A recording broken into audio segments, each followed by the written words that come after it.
Hello दोस्तों, कैसे हैं आप सब लोग। उम्मीद करता हूं काफी अच्छे होंगे।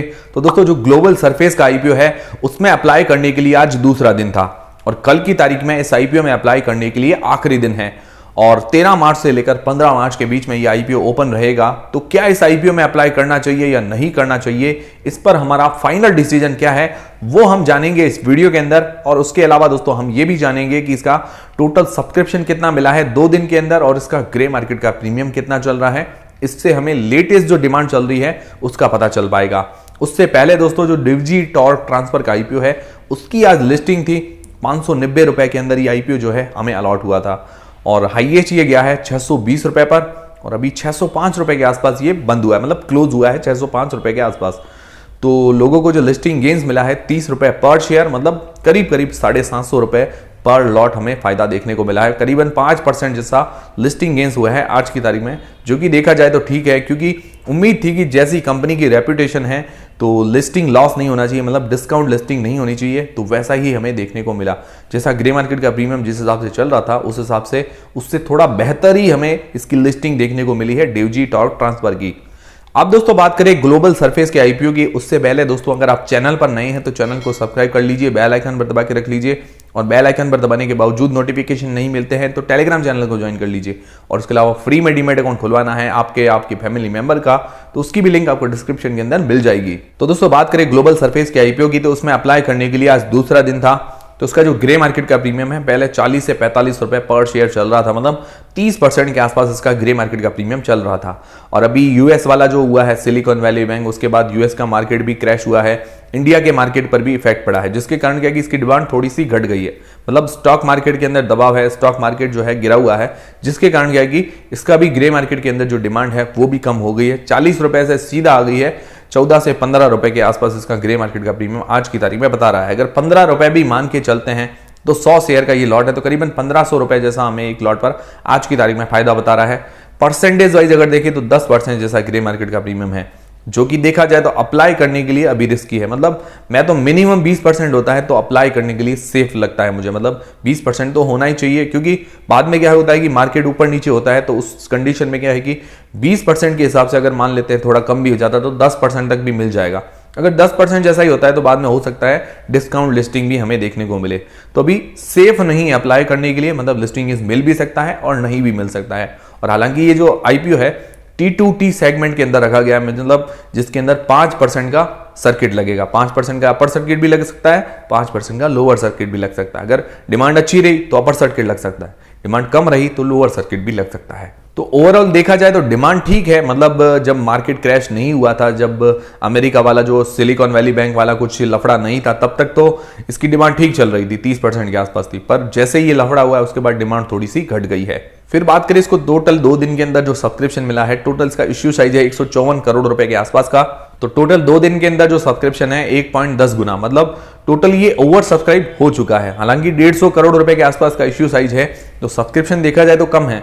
और अभी देखा जाए तो आईपीओस जो आ रहे हैं, मतलब उनमें ना तो ज्यादा लिस्टिंग गेन्स देखने को मिल रहा है, ना ही ज्यादा कोई सब्सक्रिप्शन देखने को मिल रहा है। जैसा कोविड वाले टाइम में हो रहा था कि जबरदस्त लिस्टिंग गेन्स देखने को मिल रहे थे, जबरदस्त सब्सक्रिप्शन था, वैसा अभी कुछ भी हमें देखने को नहीं मिल रहा है। और क्यूआईबी पोर्शन 0.04 गुना, एनआईआई पोर्शन 1.66 गुना, रिटेल पोर्शन 1.46 गुना सब्सक्राइब हुआ है। और ये टोटल 1.10 गुना टोटल सब्सक्राइब हुआ है, मतलब ओवर सब्सक्राइब ये हो चुका है आईपीओ।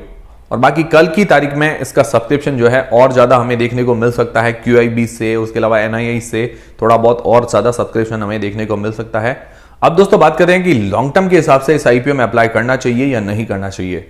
तो देखिए दोस्तों, बात करें अगर सेक्टर की, तो सेक्टर काफी बढ़िया है, डिमांडिंग सेक्टर है। मतलब ऐसी चीजों की डिमांड हमेशा रहती है, मार्बल, ग्रेनाइट, क्वार्ट्ज का जो अभी नई टाइल्स आती है उनकी डिमांड हमेशा रहती है। और ये कॉम्पिटिटिव सेक्टर भी है, मतलब इसके अंदर कंपटीशन भी बहुत ज्यादा है। पर इसके पास अगर देखें तो कस्टमर्स जो है अमेरिका के अंदर जनता है, मतलब 95% जो कस्टमर है वो अमेरिका के अंदर है। इसका टोटल जो कमाई होती है 99% रेवेन्यू एक्सपोर्ट से ही जनरेट होता है, मतलब विदेशों के अंदर ये माल सप्लाई करती है, तो 99% जो रेवेन्यू एक्सपोर्ट से ही आता है। तो ये अच्छी भी बात है, बुरी भी बात है। अच्छी बात ये है कि एक्सपोर्ट के अंदर भाव अच्छा मिल जाता है, प्राइस अच्छा मिल जाता है। पर नेगेटिव बात ये है कि कभी भी किसी के फॉरेन पॉलिसी के अंदर चेंज आ जाते हैं, किसी भी कंट्री के रूल्स रेगुलेशन चेंजेस हो जाते हैं, उस टाइम क्या है कि ऐसी कंपनीज पर थोड़ा खतरा रह सकता है। पर अभी ओवरऑल ऐसी कोई सिचुएशन नहीं है, तो उसका काम अभी अच्छा चल रहा है। बाकी फाइनेंशियली देखें तो फाइनेंशियल के अंदर देखें रेवेन्यू प्रॉफिट के अंदर अच्छी ग्रोथ है, और इसके ऊपर जो रिजर्व कैश इसके पास पड़ा है वो है करीबन 115 करोड़ रुपए के आसपास, और इसके ऊपर डेट मतलब जो उधारी है 50 करोड़ रुपए के आसपास की। तो इस हिसाब से भी देखिए तो उसके पास रिजर्व कैश है, इसका एनुअल जो प्रॉफिट देखे उस हिसाब से इसको ऑलमोस्ट डेप्ट फ्री मतलब ऋण मुक्त कंपनी हम मान सकते हैं। और बाकी जो इसका इश्यू साइज है इसके अंदर फ्रेश इश्यू ज्यादा है, जिसके अंदर क्या होगा कि फ्रेश इश्यू का जो पैसा है उसको दुबई के अंदर इंजीनियरिंग क्वार्ट्स जो होते हैं वो उस मैन्युफैक्चरिंग करने की फैसिलिटी लगाएगी। मतलब जो टाइल्स वगैरह जैसी होती है क्वार्ट्स से बनती है, तो उसकी मैन्युफैक्चरिंग फैसिलिटी दुबई के अंदर लगाएगी। मतलब ये दुबई के अंदर एक्सपेंड करना चाहते हैं और ज्यादा मार्केट बढ़ाना चाहते हैं, वहां पर इंटरनेशनल कस्टमर्स ज्यादा लगते हैं, तो कंपनी थोड़ा एक्सपेंड करने का सोच रही है। फिर दोस्तों बात करें इसकी वैल्यूएशंस की, तो वैल्यूएशंस वाइज ये सस्ता नहीं है, मतलब थोड़ी महंगी वैल्यूएशंस है, थोड़ा सस्ता होना चाहिए था पर इतना सस्ता है नहीं। और इसकी जो कंपटीटर है लिस्टेड कंपटीटर पोकर्ना, उसका पीई है 11.6 का, और उसका मार्केट कैप है करीबन 800-900 करोड़ रुपए के आसपास का। ग्लोबल सरफेस का जो पीई है करीबन 13.31 के पीई पर ये लिस्ट होगा, और इसका जो मार्केट कैप होगा उस टाइम करीबन 593 करोड़ रुपए का। मतलब पोकर्ना से छोटी कंपनी है और पोकर्ना से थोड़ी सी महंगी वैल्यूएशंस पर ये आ रही है। मतलब ये कंपनी जो है सस्ती वैल्यूएशंस पर नहीं है, छोटी कंपनी होने के बावजूद थोड़ी सी महंगी वैल्यूएशंस है, पर हालांकि देखा जाए तो इतनी भी ज्यादा महंगी नहीं है, नॉर्मल एक महंगी कह सकते हैं। थोड़ी और सस्ती होती तो और ज्यादा बेहतर रहता कि हम लॉन्ग टर्म में आराम से अप्लाई कर पाते। बाकी कंपटीशन का देखा जाए तो अनलिस्टेड जो कंपनियां हैं उनसे भी इसको कंपटीशन है, लिस्टेड कंपनी जो पोकर्ना है उससे भी कंपटीशन तो मिलेगा ही। ओवरऑल देखा जाए तो कंपनी ठीक है, मतलब बाकी सारे फैक्टर्स इसके ठीक नजर आ रहे हैं, ज्यादा नेगेटिव पॉइंट्स नहीं है, पर इतनी जबरदस्त भी नहीं है। पर्सनली मतलब मुझे ऐसा फील होता है कि इतनी जबरदस्त भी नहीं है कि इसको लॉन्ग टर्म में होल्ड किया जा सके। लॉन्ग टर्म में मैं इसको होल्ड कर लेता अगर इसकी वैल्यूएशंस जो है सस्ती होती, मतलब जो अभी पोकर्ना है जो लिस्टेड कंपनी है उससे भी सस्ती वैल्यूएशंस पर अगर ये आता, मतलब 100 से भी नीचे इसका प्राइस बैंड रहता, 100 से भी नीचे करीबन 70 रुपए के आसपास इसका अगर प्राइस बैंड रहता तो लॉन्ग टर्म के लिए होल्ड किया जा सकता था। पर अभी वैल्यूएशंस थोड़ी सस्ती नहीं है, इस कारण क्या है कि लॉन्ग टर्म के लिए पर्सनली मेरा इरादा नहीं है इस आईपीओ में अप्लाई करने का। और बाकी क्या है कि ये T2T सेगमेंट के अंदर रखा जाएगा, मतलब ट्रेड टू ट्रेड सेगमेंट, जिसके अंदर क्या है कि 5% के अपर सर्किट लगते हैं, मतलब 5% का सर्किट लगता है। अपर सर्किट लगेगा तो 5% का लगेगा, और लोअर सर्किट लगेगा तो भी 5% का लगेगा। तो इसके अंदर क्या है कि अगर डिमांड अच्छी रहती है तो 5% का अपर सर्किट लग सकता है, डिमांड नहीं रहती है तो लोअर सर्किट लगने के भी चांसेस रहते हैं। मतलब ये क्या है कि छोटी कंपनी को डूबने से बचाने के लिए 5% का ही सर्किट लगाया जाता है। तो ओवरऑल अब कंक्लूजन क्या है, तो ओवरऑल कंक्लूजन ये है कि देखिए अगर लिस्टिंग गेन्स के हिसाब से अप्लाई करना चाहते हैं तो पहले जो इसकी डिमांड थी वो थोड़ी सी ज्यादा थी। जब ये यूएस वाला लफड़ा नहीं हुआ था तब इसकी डिमांड 30% के आसपास थी, तब थोड़ा आराम से हम अप्लाई कर सकते थे।